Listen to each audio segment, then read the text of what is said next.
እሷንም ልጇንም እንደሚያጠፋ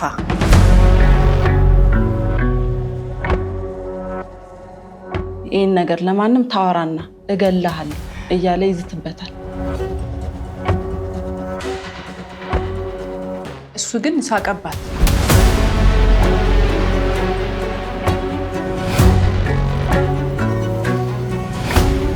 አቁም፣ ይሄን የምትሰራውን ነገር መጥፎ ስራ የምትሰራውን ልጁን የምትገፋፋውን ነገር አቁም ብላ ተናገረች።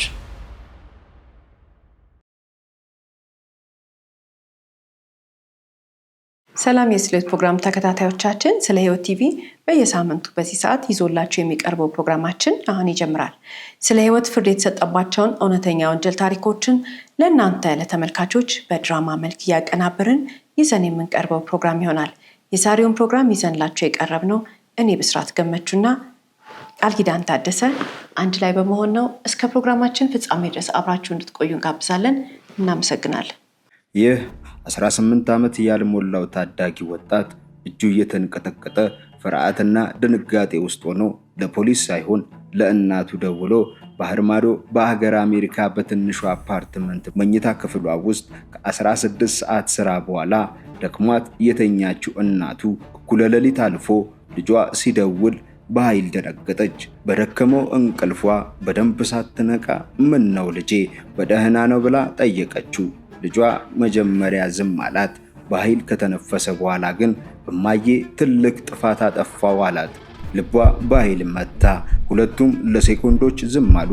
ቀጥሎ የምትሰማው ቃል ግን እስከ ወዲያኛው ህይወቷን ወደማትፈልገው መንገድ ይወስዳታል። ልጇ በተቆራረጠ ድምፅ እማዬ ገደልኩት አላት። ላለፉት 8 ዓመታት ዲቪ ደርሷት ወደ አሜሪካ ከሄደች ቀን ጀምሮ አይኑን ያላየችው የናፈቀችው ልጇ በሌሊት ተደውሎ ነፍስ አጥፍቻለሁ ሲላት የዚህች ሴት አይምሮ ማሰብ ተሳነው። ፖሊስ ሲደርስ ግን ጨለም ብሎ የነበረው ክፍል መብራቱ ሲበራ በጣም ያስደነግጣል። እርቃኑን በቁምጣ ቁጭ ብሎ ያለው ወጣት አንገቱን ቀና አድርጎ ፖሊሶችን እያያቸው ክፍሉ ተዘበራርቋል። ልብስህ ብለው ግራ የገባቸው ፖሊሶች ጠየቁት። እዛ ጋር ደሙን ለማስቆም ጎዘጎዝኩት ሲል ግን የምን ደም ብለው ጠጋ ሲሉ ያኔ የወደቀው ሰው አዩ። የወደቀው ሰው እንደሞተ ግልጽ ነው። አንተነህ የገደልከው ተባለ። አዎ ሁሉ ነገራችንን ያወደመው ሰው ነው አለ። ፖሊሶቹ ማመን አቃታቸው። ይህ 16 ዓመት ታዳጊ ወጣት የገደለው ማንን ነው? ሟች ምኑ ነው? ለምንስ ነፍስ አጠፋ?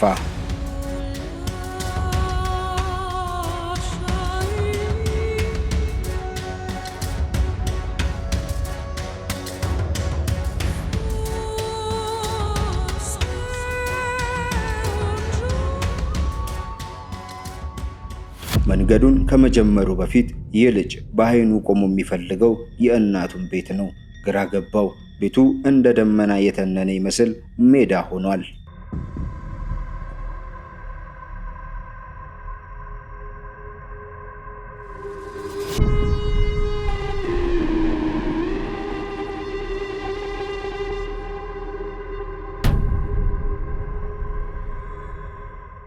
እንግዲህ G+1 ቤት እዚሁ ቦታ ላይ ቆንጆ ተደርጎ ተገንብቶ አልቆ በዛ ላይ ደግሞ መጋረጃ ተደርጎለት የሚያስፈልገው ዕቃው ሁሉ ተሟልቶ ቆንጆ ተደርጎ ተሰርቶ ነበር። ነገር ግን ባለሀብት ያንን ቦታ ገዛውና ካጠገቡ 2 ቤት ነበረው።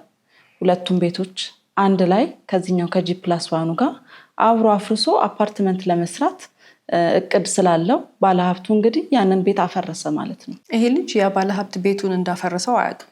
በሱ ጭንቅላት ውስጥ ያለው የእናቱ ፎቅ ቤት አለ። እናቱ ስትመጣ እዛ ቤት ውስጥ እንደምታስገባው ነው የሚያውቀው። ገብቶ ከእናቱ ጋር ለመኖር ጓጉቷል። ምንም እንኳን እናቱ አስገብታው ቢሆንም የምትሄደው ለሱ ግን የእናቱ ቤት ነው። በጣም ጓጉቶ ያለቀ ቤት ነው።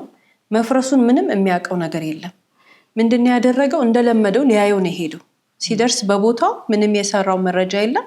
ሜዳን የገጠመው ግን ቦታውን የሚጠብቅ የጥበቃ ሰራተኛ ስላለ ጠጋ ብሎ እሱ የተሳሳተ ስለመሰለው የጥበቃ ሰራተኛውን ነበር የጠየቀው። እዚህ ጋር እንደዚህ አይነት ቤት ነበረ እንደዚህ ብሎ በፎቶ አሳያቸው ለጥበቃ ሰራተኛው። የጥበቃ ሰራተኛው የሚቀልድም ነው የመሰላቸው። አታውቅም እንዴ ብለው አሁን ያልሽውን መረጃ ባለሀብት እንደገዛው አፓርትመንት ሊሰራበት ምናምን ነገሩትና ልጁ ውስጡ የሚናገረው ነገር የሆነ በህልሙ ምን የመሰለው ድንጋጤ ምን የመሰለው ማመን ያቃተው በጣም ነው ያዘነው። መድረስ ያቃተው ስለቸኮለ እንጂ በታክሲ መሄድ ቅርቡ ነበር። ግን ማሰብ ተሳነው። ያየውን ሁሉ ማመን አቃተው። አይምሮ ማሰብ ተሳነው። በፍጥነት የሚሮጠው ግን የእናቱን ቤት እየሸጠው አጎቱ ጋር ለመድረስ ነው።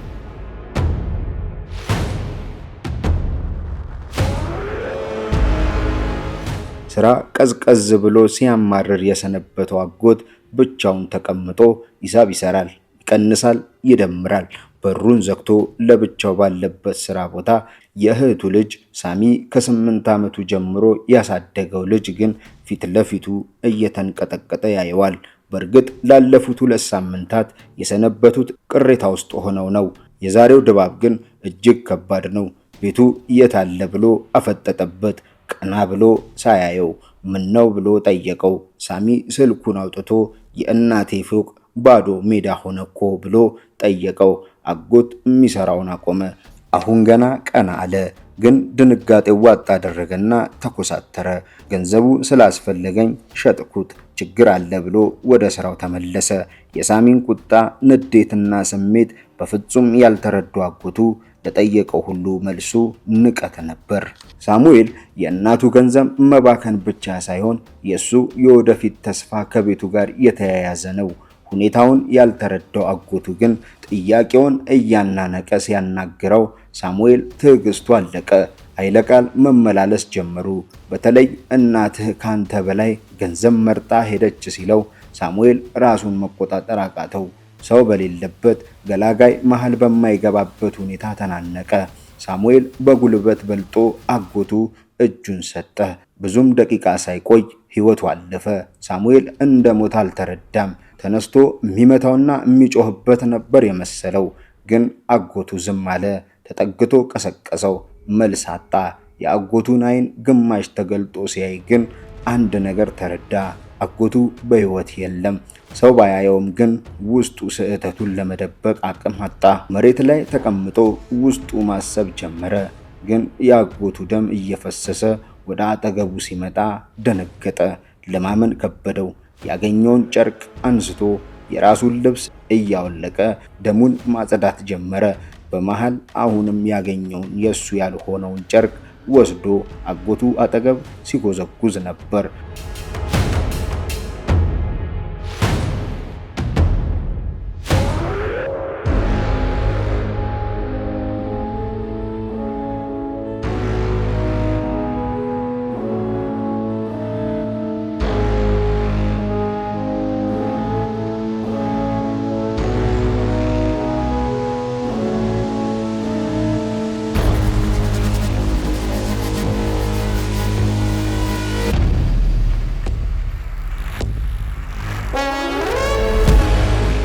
አጎቱ አስከሬን ከሳምባ አየር ሲወጣ ነው ተብሎ በሚታሰብ ሁኔታ አጎቱ ድምፅ አሰማ። የተሰማው ለሱ ነው። በቦታው ሌላ ሰው የለም። ግን ይህ ወጣት ድንጋጤው አሰከረው፣ ተርበተበተ። በእሱ እንቅስቃሴ ዕቃ ወደቀ። ያኔ ግን ፍርሃቱን መቋቋም አቃተው። ከዛ ግን በምድር ላይ አንድ የምታምነው የማትከዳው ከነጥፋቱ የምትወደው እናቱ ጋር ደወለ። ያለችው አሜሪካ ነው። እሷ ጋር ሌሊት ነው።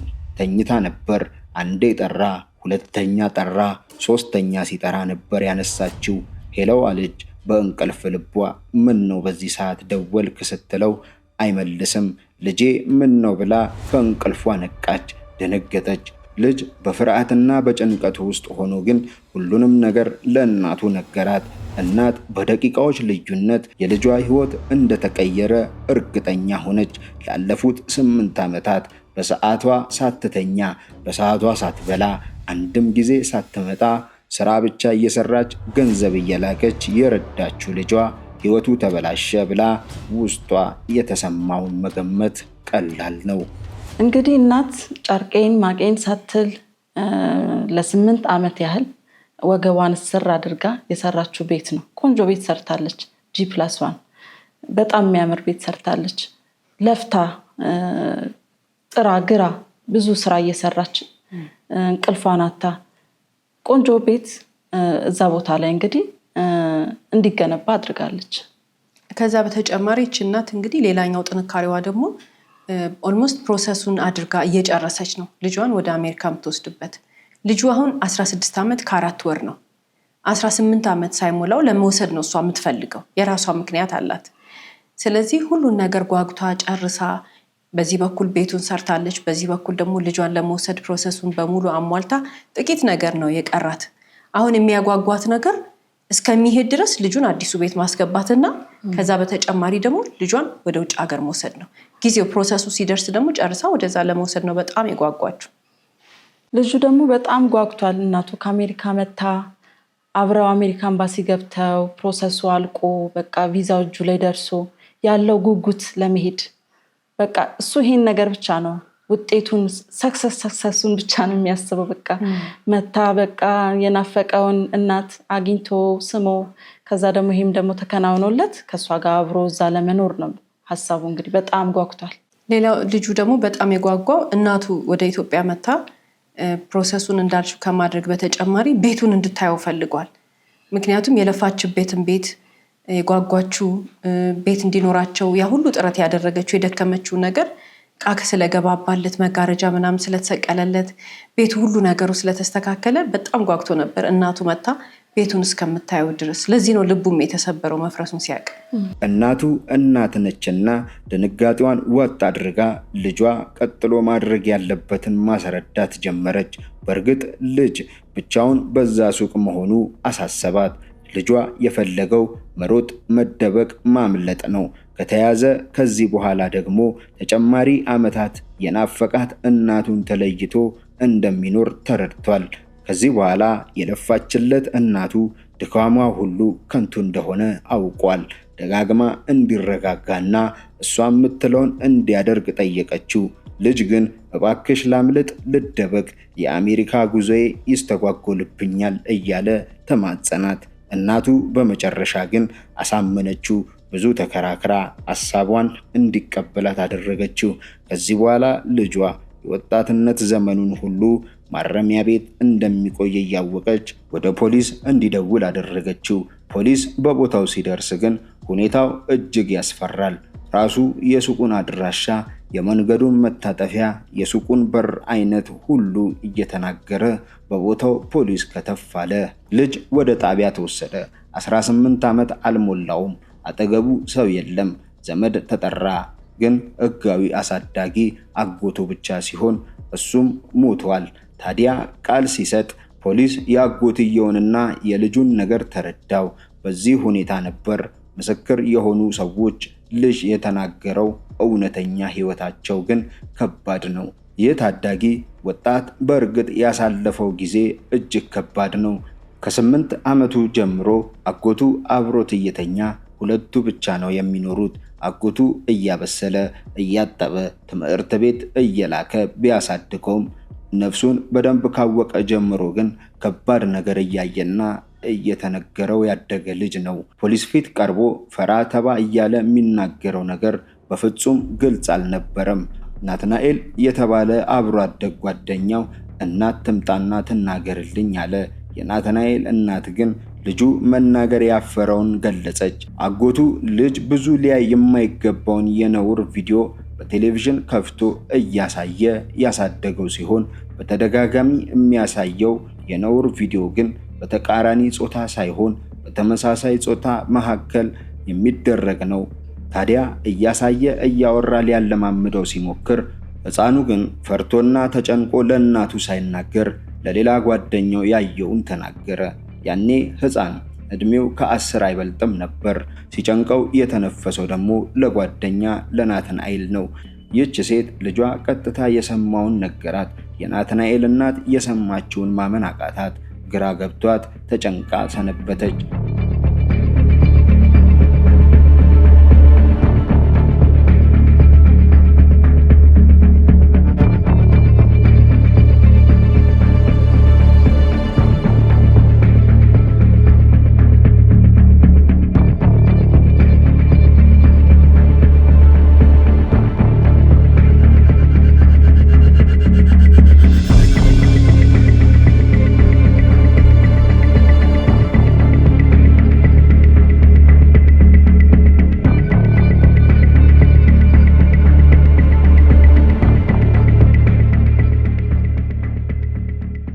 ታዲያ ለፖሊስ ወይም ለዘመድ አልተናገረችም። ቀጥታ መታ ከአጎትየው ጋር ተጣላች።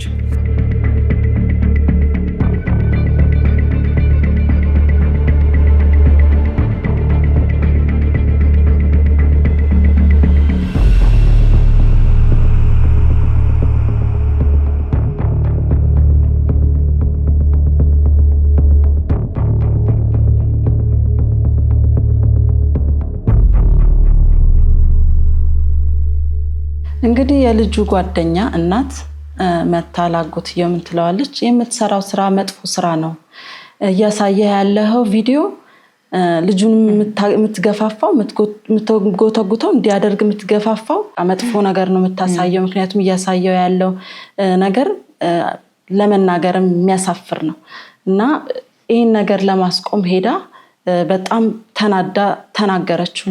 አቁም ይህን የምትሰራውን ነገር፣ መጥፎ ስራ የምትሰራውን ልጁን የምትገፋፋውን ነገር አቁም ብላ ተናገረችው። እሱ ግን ሳቀባት። ከዛ ምንድነው ያደረገው ነገር? እንድታፍር እንድትሸማቀቅ በራስ መተማመኗ ከውስጧ እንዲጠፋ የሚያደርጋትን ንግግር በአቋሟ ባለባበሷ ባላት የህይወት ደረጃ ጭምር እያደረገ አሸማቀቃት። ደንግጣ ሰማችው። ምክንያቱም እሷ የመጣችው ለልጁ ልትናገር ነው። እሱ ግን አዙሮት ስለ ልጁ ሳይሆን መልስ የሰጠው ወይንም ስለ ተግባሩ ሳይሆን መልስ የሰጠው እሱ የሚናገረው ስለምንድነው? ስለሷ የሰውነት ቅርጽ፣ ስለሷ አለባበስ፣ ስለሷ የኑሮ ድህነት፣ ስለሷ አቋም ሁሉ ነገሯን እየነካ መስደብ ጀመረ። ቆንጆ መልስ ነው የሰጠችው በዚህ ታሪክ ላይ ስናይ እና ስለኔ ልናወራ አይደለም የመጣሁት ወይ ስለኔ አለባበስ ምናምን አይደለም። እኔ ልጁን ልታደግ ነው የመጣሁት። እኔ አሁን ስለኔ ስለምትናገረኝ ነገር አይደለም ሐሳቤ ይሄን ልጅ ልታደግ ነው። ምንም ማያቀጻን ልጅ እንደዚህ እያሰቃየ ማይደረግ ነገር እያደረክ መጥፎ ነገር እያሳየ አሁንም አቁም ነው ምለው ብላ ደግማ እንደገና አስጠነቀቀችው ማለት ነው። የዛኔ ምን እንደምታመጫ ያለው በማለት ልጁን መሬት ላይ እየጎተተ ወደ ቤቱ ይዞት ለመግባት ወይንም ከቆሙበት ቦታ ይዞት ለመግባት አደረገና ፊቱን አዙሮ ግን የነገራት ነገር ነበረ። እሷንም ልጇንም እንደሚያጠፋ አልፋ ካልተቀመጠች እንደሚጎዳቸው እንደገና ደግሞ የጭካኔ ተግባሩን ደግሞ ያየች ነበር። መንገድ ላይ ልጁ ያለቀሰ የጎተተ ይዞት ሲሄድና የዛን ጊዜ ተስፋ ቆረጠች። ያኔ ከዓመታት በፊት ያየችውን የናትናኤል እናት ስታወራ ትንቀጠቀጣለች። ፈርታ ለማንም ሳትናገር ቆየች። ግን ዛሬ ገደለው ስትባል እኔ የምጠብቀው አጎትየው ልጁን ይገላል ብዬ ነበር አለች። ይህ ግለሰብ እያስራበ እያሰቃየ እናቱ የላከችውን ብር እየወሰደ ሕፃኑን ግን እየተበደለ አደገ። ልክ 12 ዓመት ሲሞላው እናቱ የራሱን ስልክ እንዲይዝ ፈቀደች። ያኔ በእርግጥ አጎትየው ቤቱን አስተካክዬ ቢያንስ በቪዲዮ ስታይ እንዳትቆጣ ተመላላሽ ጽዳት ቀጠረ። ጽዳቷ መጀመሪያ የመጣች ቀን በአየችው ቤት ተገርማ ነበር። ጽዳት ሰራተኛዋ እዛ ቤት ከገባች በኋላ ቢያንስ ልጁ ንጹህ ቤት ይኖራል። ቤቱ ከተጸዳ በኋላ ሕፃኑ ለእናቱ ስላለፈው ኑሮ ትንፍሽ እንዳይል አስጠንቅቆት ኑሮን ቀጠሉ። ችግሩ ግን አጎቱ ወደ ስልኩ አስነዋሪ ቪዲዮ እንዲያይ ይልክለታል። ልጁ ዛሬ በስልኩ ላይ ከ100 በላይ የነውር ቪዲዮ ከአጎቱ የተላከ ተገኘ። ሁሉም ከዓመታት በላይ ከተላኩ የደረሱት ናቸው። ግን ከቪዲዮ ስር ማስፈራሪያ አለው። ለማንም እንዳትናገር እሚል በተደጋጋሚ እናትህ ብር ፈልጋ ጥላ ሄዳለች፣ እዛ ደግሞ ስራዋ ነውር ነው ይለዋል።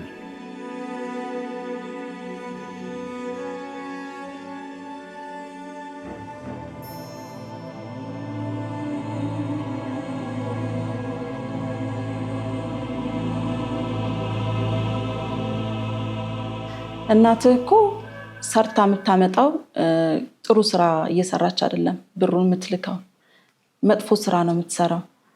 እንደውም ሴተኛ አዳሪ ናት።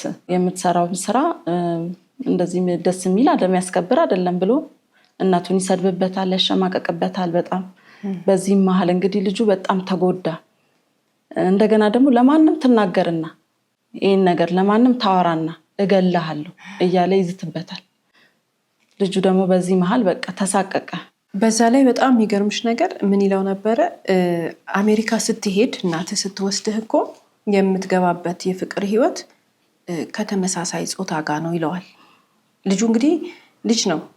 ይሄንን ለመቀበል ከብዶታል። ግን እንደዚህ አይነት አጸያፊ ነገር ነው የሚነግረው። ከዛ በተጨማሪ ይሄንን ነገር አሁን ላለማምድህ ነው ይለዋል። እንድትለምድ ላረግህ ነው ሳትሄድ በፊት ይለዋል። አለምድ ሲለው አልሰማ ሲለው ደግሞ በስልኩ በቴሌግራም በኩል አድርጎ ቪዲዮዎቹን ይልክለት ነበር። እነዚህን አሳፋሪ የሆኑ ቪዲዮዎች ጭምር በስልኩ ነበር የሚልክለትና ሊያለማምደው እየሞከረ ያለው ነገር ከመሄድህ በፊት ለአንተ ጥቅም ነው ብሎ ነው የሚነግረው።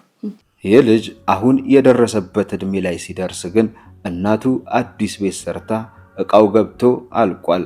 ደስታዋ እጥፍ ሆነ። ወደ አሜሪካ ሊሄድ ነው።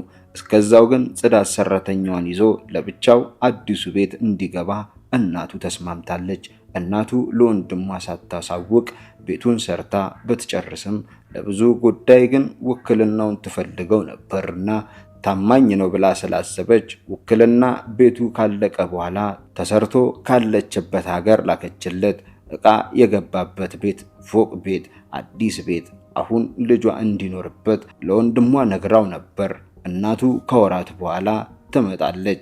በአዲሱ ቤት ከእናቱ ጋር ናፍቆቱን ሊወጣ ቸኩሏል። ከምንም በላይ ይህ ልጅ በውስጡ የያዘው ካጎቱ ጋር መኖር እንዲያንገሸግሸው ያደረገው ነገር ይኖራል ተብሎ ታሰበ። ተደፍረሃል ወይ ተብሎ ተጠየቀ። ምንም መልስ የለም። የሚናገረውም ነገር የለም። ዝም አለ። በሕክምና ምርመራ ተደረገለት። ሲደረግለት ግን የተረጋገጠው ነገር አጎትየው ልጁን አልደፈረውም። እንግዲህ በጣም አይምሮ ተጎድቷል። ምክንያቱም ከልጅነት ጀምሮ ያሳደገው ነገር በቪዲዮ አንዴ በቴክስት በቃ ማይፈልገውን ነገር እና ደስ ማይል ነውር ነገር እያሳየ ስላሳደገው በቃ ኖርማል አይደለም። ልጁ በጣም ተናዷል፣ ውስጡ ተረብሿል እና ግራ ተጋብቷል። ከህፃንነቱ ጀምሮ ስለሆነ እናቱ ከተለየችው ጊዜ ጀምሮ ስለሆነ ደግሞ ይሄን ነገር ውስጡ እያየ ያደገው እየሰማ ያደገው ውስጡ ሐዘን፣ ንዴት፣ ቂም ምናምን ያለው ትክክል እንዳልሆነ እያወቀ ግን ደግሞ አቅማቶ ለማንም ሳይናገር የሚያካፍለው እህት፣ ወንድም፣ እናት፣ አባት አጠገቡ ሳይኖረው ይሄንን ሰው ችሎት ዝም ብሎ ነው የኖረው እና ያ ነገር የፈጠረበት ንዴት አለ፣ ቂም አለ። የሚያደርገው ነገር ሁሉ ከሐዘን የመነጨ ነው እና ኃይለኛ የበቀል ስሜት ውስጥ ነበር ይሄ ልጅ የነበረው። ከሐዘኑ የሚድንበት ከህፃንነቱ ጀምሮ የቆሰለበትን ነገር ሊገላገል የቸኮለበትን ቤት ግን ለማንም ሳይናገር ላገኘው ገዢ የሸጠው አጎቱን ምን አስቦ ይሄን እንዳደረገ የሚያየው ባይኖርም ግምቱ ግን የልጅ እናት ሳትመጣ ሳታከራየውና ልጅን ሳትወስድ በፊት ለራሱ ገንዘብ እንዲኖረው ፈልጎ ነው ያሉ በርካቶች ናቸው። በእርግጥ ይህ ህፃን በብዙ በአጎቱ ተበድሎና ተጨንቆ ማደጉን ተከትሎ የፈጸመው ወንጀል አሳዛኝ ቢሆንም በህግ ፊት ግን ተጠያቂነቱን አላስቆመውም። ለፈጸመው ወንጀል ተጠያቂ ሆነ። ታዳጊው ወጣት ገና 18 ዓመት አልሞላውም። የደረሰበት ጉዳት ታሳቢ ተደርጎ የቅጣት ዓመታቱ የሚቀንስለትም ወደ አሜሪካ የሚሄድበት እድሜው ግን ማረሚያ ቤት ሆኖ እንደሚያልፍ ግልጽ ነው። ዲቪ ሎተሪ ባለዕድል ሆና ከ8 ዓመት በፊት ወደ አሜሪካ የሄደችው ይህች ሴት የደከመችለት ሁሉ ባክኖ ዛሬ ወደ ሀገሯ መጥታ የልጇን የፍርድ ሂደት ተከታትላ ስታበቃ ልጇ ወደ ማረሚያ ቤት፣ ወንድሟ ወደ መቃብር ሄደው እሷም ወደ አሜሪካ ተመልሳ ሄደች። ሁሌም እንግዲህ ከባለ ታሪኮቻችን ተነስተን የምናነሳቸው ብዙ ሀሳቦች ይኖራሉ። ከነዛም መካከል እንግዲህ አንደኛው ኃላፊነት የምንሰጣቸው ሰዎች ምን አይነት ሰዎች ናቸው የሚል ሀሳብ ነው። እንግዲህ ኃላፊነት የምንሰጣቸው ሰዎች ምን አይነት ሰዎች ናቸው ብለን ስንጠይቅ የራሳቸውን ኃላፊነት ይወጣሉ ወይ ብለን ሌላ መጠየቅ ያለብን ነገር ነው። ሌላ ኃላፊነት ከመሸከማቸው በፊት መጀመሪያ እነሱ ብቁ ናቸው ወይ፣ ራሳቸውን ችለዋል ወይ፣ ራሳቸውን ያስተዳድራሉ ወይ፣ ከዛ ደግሞ አልፈን ስንሄድ ምን አይነት ባህሪ ያላቸው፣ ከሰው ጋር ያላቸው ቀረቤታ፣ ከልጅ ጋር ያላቸው ቀረቤታ። በተለይ ደግሞ በዚህ ታሪክ ላይ እንግዲህ ልጅን የሚያክል ነገር ለሰው ኃላፊነት ሲሰጥ ጓደኛም ቢሆን ዘመድም ቢሆን እንግዲህ በዚህ ታሪክ ላይ አጎት ነው፣ አዎ ይታመናል፣ አዎ ዘመድ ነው፣ አዎ ስጋ ነው እንላለን። ግን ሰውየው ማን ነው ብለን መጠየቅ አለብን። መጀመሪያ ማን ነው ሰውየው? ኃላፊነት መወጣት ይችላል? ሌላ ሱስ አለበት ወይ? ራሱን ለአልባሌ ነገር የሚያጋልጥ ነው? ሌላስ ችግሮች የሉበትም ወይ የሚለው ነገር በጣም ሰርች ማድረግ አለባቸው ወላጆች ልጆቻቸውን ለሰው ከመስጠታቸው ወይም ደግሞ ለቤተሰብም ቢሆን አደራ ከመስጠታቸው በፊት እነዚህ ነገሮች ማጣራት አለባቸው። አለበዛ ግን ዝም ብለው በስመ ዘመድ አሁን አንዳንድ ሰው ብዙ ጊዜ ዘመድ ትጣላላችሁ ምናምን ዘመድ ለማራራቅ ነው ምናምን የሚባል ብዙ ጊዜ ሐሳብና አስተያየት አያለሁና ትክክል አይደለም። ይሄ አንድ ሰው ከመጎዳቱ በፊት ቅድመ ጥንቃቄ እንዲያደርግ እንጂ ሰው ከዘመዱ እንዲራራቅ፣ ሰው ከእህቱ፣ ሰው ከወንድሙ ከአባቱ እንዲራራቅ አይደለም። ስለዚህ ማሰብ ያለባቸው ጥንቃቄ እንዲያደርጉ አሳልፈው የሚሰጡት ልጅ የሚያክል ከፈጣሪ የተሰጣቸው ትልቅ ኃላፊነት ስለሆነ ያንን በትክክል በተገቢው መንገድ እንዲወጡ እንደገና ደግሞ ኃላፊነት መሸከም ለሚችል ሰው ትተው ቢሄዱ መልካም ነው። አለበዛ ግን ልጁ እንደ ዛሬ ባለ ታሪካችን ይጎዳል፣ ይጎሳቆላል፣ ልብስ ሊያጥረው ይችላል ወይ ምግብ ላይበላ ይችላል። በብዙ መንገድ አቢዩዝ ሊደረግ ይችላል። ሳይኮሎጂካሊም ቤተሰቡ እንዲጠላ ብዙ ነገር ሊደርስበት ይችላል። ስለዚህ እናምነዋለን ወይ ያንን ኃላፊነት የምንሰጠውን ሰው እናምነዋለን ወይ? ራሱንስ ችሏል ወይ? እህቱ ታውቃለች፣ የወንድሟን ባህሪ ታውቃለች፣ ቸልተኛ እንደሆነ ታውቃለች። ስለዚህ አሳልፋ መስጠት አልነበረ። አንዴ ሁለቴ ሶስቴ ማሰብ ነበረባት ይህን ኃላፊነት ከመስጠቷ በፊት። ምክንያቱም የምትሄደው ለአንድ ቀን ለሁለት ቀን አይደለም፣ ለ8 ዓመታት ነው። ለ8 ዓመታት ትታው መሄዷን ካወቀች ከራቀች እንግዲህ አንዴ ሁለቴ ሶስቴ አራቴ አምስቴ ማሰብ አለባት። ምክንያቱም ልጅን የሚያክል ነገር ነው ትታ የምትሄደው ማለት ነው። የሚገርመው ነገር ደግሞ ልክ አሁን እንዳልሽው እናትየው ይህንን አይነት ትልቅ ኃላፊነት ለወንድሟ ከሰጠችው በኋላ ልጁን እያበሳጨ ያሳደገበት መንገድ ነው የሚያናድደው፣ የሚያሳዝነው። ምን ነክቶት ነው እንላለን። ይሄ ልጅ እየተበሳጨ የነበረው ገና እናቱ ጥላው ከሄደች በኋላ ከህፃንነቱ ጀምሮ ነው። እያደገ ሲመጣ ግን አጎቱ የሚያበሳጨው ነገር መጠኑ እየጨመረን የመጣው እንጂ እየቀነሰ አይደለም የመጣው። ቢያንስ እኮ እንደው በልጅነታቸው ሳንገነዘብ ቀርተን ነው ወይ የንዴት መጠናቸውን ስሜታቸውን ስለማናይ ነው ልንል እንችላለን። ግን እያደገ ሲመጣ ለምን ቢያንስ አይረዳም እንዴ? በሰውነት ትልቅ ሆኗል ልጁ፣ ጉልበት እንዳለው ያውቃል። ለሱም ጥቃት ሊያደርስበት ይችላል፣ ልጁም ራሱ ላይ ጥቃት ሊያደርስ ይችላል። እዚህ ነው ወጣትና ህፃናትን በጣም የሚያበሳጩ ሰዎች አሉ። ህፃናትም ሆነው ልጆች ልናበሳጫቸው አይገባም። የፈጣሪም ቃል ይላል ልጆቻችሁን አታስቆጡ ነው የሚለው። ልጆቻችንን ልናስቆጣቸው አይገባም። ልጆቻችንን ልናሳዝናቸው አይገባም።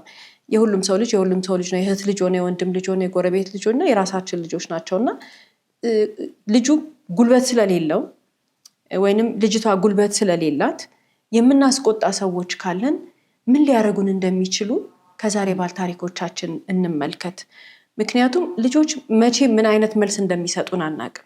በምን አይነት መንገድ ሪአክት እንደሚያደርጉ አናቅም። አንዳንድ ልጆች ራሳቸውን ይጎዳሉ። እኛ ስናበሳጫቸው ሄደው ራሳቸውን የሚጎዱ ልጆች አሉ። ራሳቸውን የሚያጠፉ፣ ራሳቸውን የሚቆርጡ፣ ራሳቸውን የሚያደሙ ብዙ ልጆች አሉ። በሌላ በኩል ደግሞ እኛን የሚጎዱንም አሉ። እንደ ዛሬ ባል ታሪካችን ሄደው አጎቱን ገደሉ። ልጆችን የሚያስቆጣ ነገር በማድረግ የሚደሰቱም ሰዎች አሉ። ጉልበታቸውን ያሳዩ የሚመስላቸው ውጭ ያጡትን ተቀባይነት፣ ውጭ ያጡትን ጉልበት፣ ውጭ ያጡትን የሚያጨበጭብላቸው ሰው እቤት ሲመጡ ልጆቻቸውን እየመቱ፣ ልጆቻቸውን እያስለቆሱ፣ እየጨቆኑ ምናምን ጉልበት ያገኙ የሚመስላቸውም አሉና ከእንደነዚህ አይነት ነገሮች የምንረዳው ነገር ልጆችን ማስቆጣት፣ ልጆችን ማሳዘን፣ ልጆችን ማስከፋት ልጆቹን መጉዳት ብቻ አይደለም፣ ልጆቹ እኛንም ሊጎዱ እንደሚችሉ መረዳት መቻል አለብንና ህፃናትና ወጣቶችን ከማስከፋት፣ ከመጨቆን፣ ከመርገጥ ምናምን የሚገኝ አንዳች ነገር የለም። የልጆቹን ህይወት ማበላሸት እና የራሳችንንም ህይወት ከማበላሸት ውጭ። ምክንያቱም የምንለፋው ለምንድን ነው? ጥሩ ነገር የምንዘራው ጥሩ እንዲያፈራልን ነው።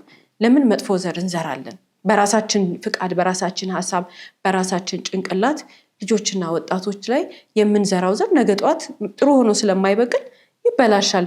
ያ የሚበላሸው ነገር ግን በመልካም መቀየር ሲችል አይምሯችን የሚያስብ ከሆነ፣ አይምሯችን የሚያስተውል ከሆነ፣ ከዛ በተጨማሪም ደግሞ ማገናዘብ የምንችል ሰዎች ስለሆንን ብቻ ሳይሆን የእጃችን ፍሬ የተባረከ እንዲሆንልን ውስጣችን የተባረከ እንዲሆን ህይወታችን የለመለመ እንዲሆን የመጀመሪያ የምናደርገው ነገር የፈጣሪ ተስፋ፣ የፈጣሪ በረከት፣ የፈጣሪ ስጦታ የሆኑትን ህፃናቶችን አናሳዝንም። ማን ህፃን ያሳዝናል? በጤነኛ ጭንቅላት ነገ ብዙ ቁም ነገር የሚሰራን ወጣት ማን ህይወቱን እንዲጨልም ያደርጋል? እንደነዚህ አይነት ነገሮችን ግን የምናደርገው ወይንም የምናጨልመው የምናበላሸው ህይወታቸውን እኛ ማስተዋል ከጎደለው የቁጣ እነሱን የሚያስቆጣ ስራ ከመስራት ነውና በልጆችና በህፃናት ህይወት ላይ ቁጣን መፍጠር፣ ቂምን መፍጠር፣ ንዴትን መፍጠር ለአንድ ትልቅ ሰው ትክክል አይደለም። እነሱን በእድሜ የሚበልጣቸው ሰው ሊያስተምራቸው፣ ሊንከባከባቸው፣ ሊያበላቸው፣ ጤናቸውን ሊጠብቅላቸው፣ መኝታቸው ንጹህ እንዲሆንላቸው፣ ውስጣቸው በፍቅር የተሞላ እንዲሆን የሚፈሩት ነገር ካለ በራስ መተማመናቸው እንዲጨምር ይደግፋቸዋል እንጂ በውስጣቸው ያለውን የራስ መተማመን አውጥቶ በፍቅር ፋንታ ጥላቻና ቂም እንዲሞላ የሚያደርግ ትልቅ ሰው ከራሱ አእምሮ ጋር መታረቅ አለበት፣ ከሰላሙ ጋር መታረቅ አለበት፣ ከፈጣሪው ጋር መገናኘት አለበት። ህፃናትና ወጣቶችን ማስከፋት ስለሌለበት ማለት ነው። ሌላው እንግዲህ ምንድነው ልጆች ከፈጣሪ ዘንድ ነው የሚሰጠው። ያ ደግሞ ትልቅ እድል ነው። ልጅ ያለው ሰው በቃ እንደ ስጦታ ፌቨር እንዳደረገለት ፈጣሪ እንደሚወደውና ይህን ደግሞ ትልቅ ኃላፊነት ሲሰጠው ኃላፊነቱን እንዲወጣ የተሰጠው ይሄ ማንም ሰው ዝም ብሎ ሊያገኘው የሚችል ስላልሆነ አመስግኖ የተሰጠውን ኃላፊነት መወጣት አለበት። አዎ ሊያበላው ይችላል፣ ሊያለብሰው ይችላል፣ ጥሩ ነው እሱ። ግን ከዛ ባለፈ ደግሞ ፍቅር የሚባል ነገር አለ፣ ስነ ምግባር የሚባል ነገር አለ። እንደገና ደግሞ ያላቸው አታችመንት እንዴት ነው? ልጅን መውደድ በማልበስና በማጫወት ወይ የሚፈልገውን ነገር በመግዛት እንደዛ ብቻ አይደለም። ግን ከዛ ያልፋል።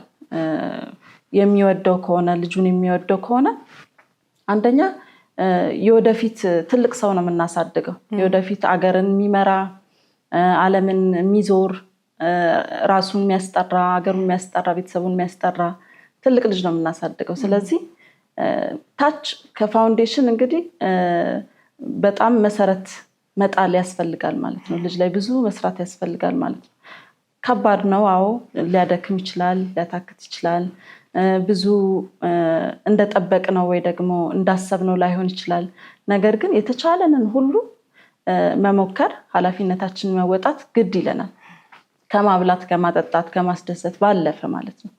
ስለዚህ የሚሰጠን ስጦታ ትልቅ ስጦታ ከፈጣሪ ዘንድ ትልቅ ስጦታ ስለሆነ ያንን ኃላፊነት መወጣት ወላጆች ግዴታቸው ነው ማለት ነው። አለበዛ ግን ያን ኃላፊነታቸውን ካልተወጡ ልጁ መልካምም ሊሆን ይችላል፣ ከዛም ደግሞ ክፉም ሊሆን ይችላል። እንደ ዛሬ ባለ ታሪካችን እንግዲህ አስተዳደጉ እንግዲህ የነበረው ነገር በጣም በቃ የሚያሳዝን ስለነበረ ውስጡ እንግዲህ አታክ ማድረግ ብቻ ነው፣ ውስጡ መበቀል ብቻ ነው። ይሄ ጥላቻ፣ ቂም ብቻ ነው ውስጡ ያለው። ምክንያቱም አስተዳደጉ ነው። በፍቅር ቢያሳድገው ኖሮ በጣም እየተንከባከበ ቢያሳድገው ኖሮ ለዛውም ደግሞ ከውጭ እየተላከ ነው እንግዲህ ከራሱ እንኳን ግረህ ጥረህ ምናምን አብላ አልተባለ። ጀስት ማድረግ ያለበት መንከባከብ ብቻ ነበረ፣ ፍቅር መስጠት ብቻ ነበር። ግን ያን ሁሉን የነፈገው ልብስን ነፈገው፣ እንደገና ደግሞ ምግብን ነፈገው፣ እንደገና ደግሞ ሰላም ሆኖ እንዳይኖር ራሱ ሳይኮሎጂካሊም እንደዚህ አቢዩዝ አደረገው እና በጣም ያሳዝናል ታሪኩ። ስለዚህ ወላጆች ለልጆቻቸው በጣም መጠንቀቅ አለባቸው። ምክንያቱም ትልቅ ኃላፊነት ነው የተሰጣቸው። ሰው አንድ እቃ እንኳን ያዝልኝ ተብሎ ሲሰጥ የከሌ ኃላፊነት ነው ብለን ደብቀን እናስቀምጣለን። ልጅ ደግሞ ከምንም ጋር የማይወዳደር ከምንም ጋር የማይገናኝ ስለሆነ ያንን አክብረን ኃላፊነታችንን እንወጣ። ከዛም ደግሞ ፈጣሪም ደግሞ ይባርከናል። ኦፍኮርስ ምንም ጥያቄ የለውም። በጣር ነው ልክ በሞከር ነው ልክ በረከትን እናገኛለን ማለት ነው። ሌላው እዚህ ታሪክ ውስጥ የምንመለከተው ደግሞ ከጓደኛው እናት በስተቀር ብዙም ትኩረት ያደረገ ሰው የለም። ብዙ ሰው ችላ ብሎታል ይሄንን ልጅ። እናቱን ብትሆን በእርግጥ አልነገራትም፣ የደረሰበትን ነገር አታውቅም። ግን ችላ ያለቻቸው ነጥቦች ግን አሉ። ሰዎች ሄደው ቼክ እንዲያደርጉት ልጁን ጤናውን መመርመር፣ የአይምሮ ጤንነቱ መመርመር፣ ልጁ ምን አይነት ስሜት ውስጥ እንዳለ በቃ እሱ ከላይ ሸፍኖ የሚነግራትን ነገር ነው የምትሰማው እንጂ ትንሽ ራቅ ብላ ሄዳ ስለ ልጁ ተጠራጥራ የተወሰነ ነገር ለማየት አልሞከረችም። ሴት የሌለበት ቤት ውስጥ ነው ልጁን ጥላ ሄደችው። ሴት የሌለበት ቤት ውስጥ ደግሞ ማን ምግብ ያበስላል፣ ማን በንጽህና ልጁን ይይዛል። በኋላ ላይ ነው እንግዲህ ያቺ ቤት ውስጥ የምታግዛቸው ሴት የመጣችው እና ይሄ ልጅ በጣም ተጎድቷል። የተጎዳው ግን በትልቁ እናቱም ችላ ብላለች። ከእናቱ ቀጥሎ ያሉ ደግሞ ቤት ውስጥ ሊያዩት ይገባሉ የሚባሉ ዘመዶች፣ ጎረቤቶች፣ የተለያዩ ሰዎች ብዙ ችላ ብለውታል። ትኩረት አድርጎ የልጁን ሕይወት የተከታተለ ሰው የለም። ልጆችን ችላ ማለት እንግዲህ ምን ያህል ዋጋ እንደሚያስከፍል በዚህ ታሪክ ውስጥ ነው መረዳት የምንችለው። የፈለገ አይነት የሕይወት ውጥረት ቢይዘን፣ የፈለገ አይነት ውጣ ውረድ ውስጥ ብንሆን፣ የፈለገ አይነት የስራ መደራረብ፣ የሕይወት ጫና፣ የምናስፈጽማቸው ጉዳዮች ብዛት፣ ማህበራዊ ሕይወታችን የፈለገ ነገር ቢበዛብን ልጆቻችንን ከመከታተል ልጆቻችንን ከማየት ግን በፍጹም ጋር መወዳደር የለበትም። ለልጆቻችን ችላ ማለት የለብንም። ስራ ሊበዛብን ይችላል። ማህበራዊ ሕይወታችን በጣም ሊሰፋና ልንቸገር መድረስ ሊያቅተን ይችላል። የታመመ ሰው ሊኖርብን ይችላል። የምናስታምም ልንሆን እንችላለን። ራሳችን ልንታመም እንችላለን። ምድር ላይ ግን ምንም አይነት ምክንያት ልጆቻችንን ችላ እንድንላቸው ፍቃድ አይሰጠን። ምንም ነገር ላይ እንሆን ልጆቻችንን ግን ችላ ልንል አንችልም። ምክንያቱም እንደ ልጆቻችን ቅድሚያ የሚሰጠው ነገር የለም በምድር ላይ። ምንም ነገር ከልጅ በኋላ ነው። ስራም ከልጅ በኋላ ነው። ትምህርትም ከልጅ በኋላ ነው። ማህበራዊ ሕይወት ከልጅ በኋላ ነው። ትዳር ይሁን ፍቅረኛ፣ ምንም ነገር ከልጆቻችን በልጦ ቅድሚያ ሊሰጠው አይችልም። በተለይ ሕፃን እያሉ ጤንነታቸው፣ ደህንነታቸው፣ ሁኔታቸው፣ ስሜታቸው የተረጋጋ ነው ወይ ተረብሸዋል ወይ ብዙ ነገር የምናረጋግጠው ችላ ሳንል ስንቀር ነው። ሩቅም ሆንን ቅርብም ሆንን እኛ አይምሯችን ነፃ ከሆነ ለልጆቻችን የተቀመጠ ክፍት ቦታ ካለው ልጆቻችንን የሚያስቀድም ስብዕና ካለን ልጆቻችንን የማዳመጥ ልምምድ ካለን ልጆቻችንን የመከታተል ደግሞ ፍላጎት ካለን እነዚህ ነገሮች አንድ ላይ ከተደመሩ በምንም ተአምር ልጆቻችንን ችላ ያለ ወላጅ ሊደርስበት የሚችልበት ውጤት ሊደርስብን አይችልም። ልጆቻችንን መከታተል የእኛ ፋንታ ነው። ልጆቻችንን በትኩረት ማየት የኛ ፋንታ ነው። ያ ግን ከፍላጎት ይመነጫልና ልጅን አለመከታተል፣ ልጅን ችላ ማለት ልጁን ብቻ አይደለም ወላጁንም እንደዛ ዋጋ ያስከፍለዋል። ከዚህ በተጨማሪ ሌላ ሀሳብ ቃላት በጣም አደገኛ ነው። የምናወጣው ካፋችን የምናወጣው ቃላት ያንን ሰው የሚሰማንን ሰው ሊገነባም እንደገና ደግሞ ፍርስርስ ሊያደርገውም ይችላል። ሁለት አይነት ኢንካሬጅ የምናደርግበት ወይም ደግሞ ሰውየው ፌል እንዲያደርግ የምናደርግበት ከአንደበታችን የሚወጣ ቃል ነው። ስለዚህ መምረጥ አለብን ትክክለኛውን ነገር፣ መልካሙን ነገር፣ ሰው የሚገነባን ሰው ፊውቸር እንዳለው ወደፊት ተስፋ እንዳለው መለወጥ እንደሚችል መስራት እንደሚችል ኢንካሬጅ የሚያደርግ ነገር መናገር እንችላለን። ታዲያ ያንን ሰው መለወጥ ከቻልን በአንደበታችን ለምን እንዲሞት እናደርገዋለን? በአፋችን እንደገና ሞትን ለምን እናገርበታለን? ፌላሪቲን ለምን እናገርበታለን? ወደፊት ህይወቱ እንዳይቀጥል መሰናክል ለምን እንሆናለን?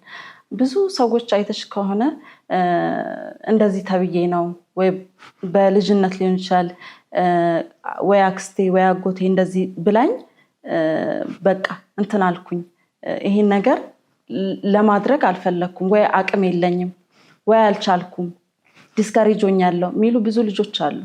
ስለዚህ ማተር ያደርጋል ማለት ነው። የአንደበታችን ቃል ሰውንም መገንባት ይችላል፣ ማፍረስም ይችላል። ስለዚህ የምንናገረውን ነገር በጣም መጠንቀቅ አለብን። በተለይ ደግሞ ልጆች ላይ ኢንካሬጅ እንዲሆኑ ነው ማድረግ ያለብን፣ እንዲበረታቱ፣ ወደፊት ብዙ ህይወት እንደሚጠብቃቸው፣ ብዙ ተስፋ እንደሚጠብቃቸው እንዲጎብዙ፣ እንደገና መንገድን እየጠረግን በአንደበታችንም ኢንካሬጅ እያደረግን እያጎበዝናቸው እንደገና መንገድን እያሳየን ነው እንጂ ማሳደግ ያለብን አንደበታችን እየተሳደብን ሊሆን ይችላል፣ ወይ ትንሽ ጥፋትም አጥፍቶ ሊሆን ይችላል። ደግሞ አንተ ምን ትመስላለህ ባለባበሱ በሚናገረው ነገር ወይ ደግሞ በመልኩም ሊሆን ይችላል ፈጣሪ በፈጠረው እና ትክክል አይደለም። አንደበታችንን ልንገራ ልንቆጥብ ይገባል። ወላጅም ሆነ ጎረቤትም ሆነ በየትኛውም አካባቢ ያለ ሰው ልጁን በጣም መጠበቅ አለበት፣ በጣም ፕሮቴክት ማድረግ አለበት። አንደበት እንኳን ህፃን አይደለም፣ እንኳን የ10 ምናምን ዓመት ልጅ አይደለም 80 ዓመት ሰው ሆኖ ብትናገሪው ይሰበራል። ምክንያቱም እድሜ ማተር አያደርግም። በቃ ስለዚህ አንደበት በጣም በቃ የፍጥረትን ሩጫ ያቃጥላል፣ እንዲሮጥም እንዳይሮጥም ያደርጋል። ስለዚህ በጣም መጠንቀቅ አለብን። እዚህ ታሪክ ላይ እንግዲህ ስናይ እናቱን በጣም ይሰድብበት ነበረ። እሷ የምትሰራው እንደዚህ አይነት ነገር ነው፣ በጣም በቃ አስቀያሚ ነገር ነው እያለ ልጁ ላይ ሌላ ንዴትና ሌላ እንግዲህ እሱን እንዲገለው የሚያደርግ ነገር አነሳሳ፣ ፈጠረ። ስለዚህ ይሄ ከምንድን ነው የመጣው? ከአንደበቱ እኮ ነው የመጣው። መልካም ነገር ቢናገር ኖሮ እሷ እንደዚህ ለፍታ ነው የምታመጣው፣ እንደዚህ ብዙ ስራ እየሰራች ላቧን ጠብ እያደረገች ነው እንደዚህ ለአንተ ብላ ቢለው ይሄ ልጅ እንደዚህ አይነት ነገር ውስጥም አይገባም። ስለዚህ ገዳይ የምናደርጋቸው ራሳችን ነን። ስለዚህ አንደበታችንን መጠበቅ ግድ ይላል ማለት ነው። ሌላው ይሄ ልጅ እንግዲህ በጣም የሚበሳጭ የነበረው በአጎቱ ነው ተመልክተናል። የሚናደደውም ወንጀሉም ሁሉ ነገሩን ከአጎቱ ጋር የተያያዘ ነው። አጠገቡ ስላለ ነው፣ እናቱ ጥላው ስለሄደች አይደል? እኛስ ልጆቻችን ከማን አጠገብ ሆኖ ነው የሚበሳጩት የሚለውን እንደ ወላጅ መለየት የኛ ፋንታ ነው። ልጆችን የሚያበሳጩ ሰዎች አሉ። አውቀውት ይሁን ሳያውቁት እነሱ ነው የሚያውቁት። ግን ልጆችን የሚያበሳጩ ሰዎች፣ ልጆችን የሚያስቆጡ፣ በልጆች ውስጥ በአእምሯቸው ላይ በሰውነታቸው ላይ ጭንቀትን የሚፈጥሩ ሰዎች አጠገባቸው ሊሆኑ ይችላሉ። ከልጆቻችን አጠገብ መለየት የኛ ፋንታ ነው። አንዳንድ ልጆች በእናት በአባታቸው ደስተኛ ሆነው በእናት በአባታቸው የተረጋጋ ህይወት ተሰጥቷቸው ቤት ውስጥ በጣም የተወደዱ የተከበሩ ልጆች ሆነው ጥሩ እየተማሩ ግን መንገድ ላይ የሚያመላልሳቸው ትምህርት ቤት የሚያመላልሳቸው መኪናውን የሚያሽከረክረው የሰርቪስ የሚሰጣቸው መኪና አሽከርካሪ ወይንም ሹፌሩ ሊያስጨንቃቸው ይችላል። ቤት ውስጥ እኮ ሰላማዊ ልጆች ናቸው። ቤት ውስጥ የተወደዱ ልጆች ናቸው። እናትና አባታቸው ባርከው ነው ከቤት የሚያስወጧቸው። ተባረኩ፣ ቀናችሁ እንደዚህ ይሁን ብለው ፍቅር ሰጥተው ጸልየው የሚሸኟቸው ልጆች ልክ እዛ መኪና ውስጥ ሲገቡ የሚጨነቁ ልጆች ሊሆኑ ይችላሉ። ወይ ደግሞ ልክ ትምህርት ቤት ሲደርሱ አስተማሪያቸውን የሚፈሩ፣ አስተማሪያቸው ከሌሎች አስተማሪ በተለየ ሁኔታ ጥሩ ባልሆነ መንገድ የሚያበሰጫጫቸው ሊሆን ይችላል። ወይ ደግሞ የጓደኞቻቸው ወላጆች ሊሆኑ ይችላሉ። ወይ ሰፈር ውስጥ ያለ ሰው ሊሆን ይችላል። ሞግዚት፣ የቤት ሰራተኛ፣ የተለያየ ሰው ልጆቻችንን ሊያበሳጫቸው ይችላል። ልጆቻችን በተፈጥሯቸው እኛ እንድናዘን ስለማይፈልጉ የሚያበሳጫቸውን ነገር ልጆች ይውጡታል በውስጣቸው። እኛ ግን ከፊታቸው አይተን መረዳት እንችላለን።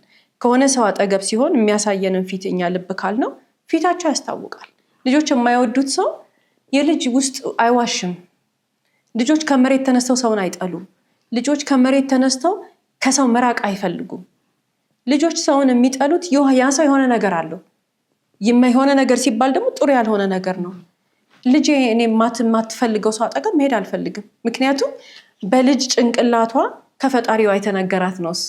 ልጆች የሆነ ነገር የሚጠሉት የሚነግራቸው እንደማይሆን ፈጣሪ ነው፣ ልጆች ስለሆኑ ማለት ነው። እና ልጆቻችን የማይወዱት፣ ልጆቻችንን የሚበሳጩበት፣ ልጆቻችን ሚስትሪት የሚደረጉበት፣ ፊት የሚነሳቸው ሲሆን አለ አይደለ የማይመቻቸው፣ በተለይ ደግሞ የሚያበሳጫቸው የሚያስቆጣቸው ሰውም ቦታ ምንም ነገር ይሁን እኛ መጀመሪያ አስተውለን ካየን በኋላ ከዛ መራቅ አለብን። ምክንያቱም ይሄ ሁሉ ልፋታችን ለምንድን ነው? ይሄ ሁሉ የምንደክመው ለምንድን ነው? ይሄ ሁሉ ወላጅ ቀንና ሌሊት የሚለፋው ልፋቱ መጨረሻ ላይ ልጆቹ ጤነኛ፣ ደስተኛ፣ የተማሩ ዜጎች እንዲሆኑ ነው። የተማሩ ጤነኛ ዜጋ የሚሆኑት ደግሞ አይምሯቸው ጤነኛ ሲሆን ነው። አይምሯቸው ጤና እኛ ጠብቀን እየኖርን ከውጭ ያለ ሰው ግን እኛ ማየት አቅቶን የልጆቻችንን የአይምሮ ጤንነት የሚያዛባ ከሆነ ጥንቃቄ ማድረግና ማየት መቻል አለብን። አንዳንድ ወላጆች ደግሞ ይሉንታ ይዛቸዋል። ከጎረቤት ሆኖ ልጆቹን የሚሰድብበት ሰው፣ ከዘመድ ቤት ሆኖ ልጆቹን የሚሰድብበት፣ አስተማሪ ሆኖ ልጆቹን የሚሰድብበት፣ ማንም ልጆቻችንን ላይ ምላሱን የማላቀቅ መብት የለውም። ማንም ልጆቻችንን የመቆጣት መብት የለውም። ልጆቻችንን ትንሽ ገፋ ብሎ የሚናገርን ሰው በቆመበት እዛው ጋር እንዳይራመድ ማድረግ የምንችለው እኛ ነን። አንዴ ግን ልጆቻችንን ካስናቅን መመለሻ የለውም። ሕፃናት ሆነው ያስናቅናቸው ልጆች ሽበት አውጥተው አይከበሩም። ገና ሕፃን ሆነው ልጆቹን አንድ ነገር ሰው ሲናገራቸው የኔን ልጅ እንዲህ ማለት አትችልም፣ አትችም፣ ምላስሽን ሰብስቢ፣ ምላስህን ሰብስብ ብለን ያስቆምነው ሰው ግን እስከ መጨረሻው ድረስ ልጆቻችንን ያስከብራቸዋል፣ ያከብራቸዋል። ታዲያ ይሄ ተግባር ሰዎቹ ምላሳቸው እንዲያቆሙ ብቻ አይደለም መንገር ያለብን ልጆቹ ፊት ነው። እኛ እንደምንጠብቃቸው፣ እኛ እንደማናሰድባቸው፣ እኛ እንደማናስንቃቸው፣ እኛ እንደማናስደፍራቸው ማየት አለባቸው ልጆቹ። በእኛ ይተማመኑብናል። የዛን ጊዜ አይምሯቸው ውስጥ የሚፈጠር የራስ መተማመን፣ በራሳቸው የመቆም ፍላጎት፣ መብታቸውን ያለማስነካታቸው ነገር ውስጣቸው እያደገ ስለሚመጣ እንረዳቸዋለን። ብዙ ትርጉም ነው ያለው። ልጆቻችንን አትነካም አትነኪም ስንል ለልጆቹ የሚሰጠው ትርጉም በጣም ብዙ ነው። ማንነታቸው ላይ የሚሰራውና ጠንካራ ወላጅ መሆን አለብን። ልጆቹን የማያስደፍር ወላጅ ማለት ራሱን የሚያከብር ወላጅ ነው፣ ልጆቹንም ያከብራል። ሌላው እንግዲህ ህፃናት ፊት አስነዋሪ ነገር የሚከፍቱ ሰዎች በጣም ሊጠነቀቁና ከድርጊታቸው ሊቆጠቡ ይገባል። ይሄ እንግዲህ ታሪክ ለሁሉም ሰው ትምህርት ይሆናል ብለን እናስባለን። በተለይ ደግሞ በእንደዚህ አይነት መጥፎ ልምምድ ውስጥ ያሉ ሰዎች እንዲያርፉ፣ እንዲጠነቀቁ። ምክንያቱም እያሳደጉ ያሉት ልጅ ነገ እነሱን አታክ እንደሚያደርጋቸውና እንደሚገላቸው ጭምር ይሄ ነገር ከግምት ውስጥ እንዲያስገቡና ከዚህ ድርጊታቸው እንዲቆጠቡ ማሳሰቢያ ይሰጠናል ማለት ነው። ሌላው ደግሞ ልጆች ስናሳድግ ዝም ብለን ስልክ ምናምን እንዲጫወቱ እየተባለ የሚሰጥ ነገር አለ። በጣም መጠንቀቅ አለብን። ጌም ነው የሚጫወተው ተብሎ ወይ ደግሞ የልጆች ምናምን ነው እየተባለ ይሰጥ። አንደኛ ለሳይኮሎጂካሊም ለአይምሯቸውም ጥሩ አይደለም። እዛ ጋር ደንዝዘው ይቀራሉ። ኢንቫይሮንመንታቸውን አያዩም። ሪሌሽንሽፕ አይኖራቸውም። ከጓደኛ ጋር መጫወት፣ አንዳንድ ነገር እየነካኩ ራሱ መለማመድ፣ ይሄ የእጅ ሞተር ማፍታታት ምናምን፣ ወክ ማድረግ ምናምን የሚለው ነገር ሁሉ ይቀርና እዛችሁ ተሳስረው ቀኑ ሙሉ ከስልክ ጋር ይውላሉ። ያ ደግሞ ትክክል አይደለም። ስለዚህ ወላጆች መጠንቀቅ አለባቸው። ለልጆች የሚሰጡትን ነገር፣ የሚያስተላልፉትን ነገር፣ ልጆች ማድረግ ያለባቸውን ነገር ማሳየት አለባቸው። ስለዚህ ስልክ መስጠት ምናልባት እነሱን ሊያሳርፋቸው ይችላል። የፈለጉትን ስራ ሰርተው ምናምን ሲመጣ ያው እዛው ቁጭ ብሏል አይረብሽም ምናምን ይባላል። ግን እዛ ውስጥ እየተማረ ያለው ምንድን ነው? እዛ ውስጥ እያየ በፊልም መንገድ በካርቶን ፊልም ምናምን ተደርጎ እያየ ያለው ነገር ምንድን ነው? ልጁን የሚያስተምር ነው ወይ? ልጁን የሚቀይር ነው ወይ?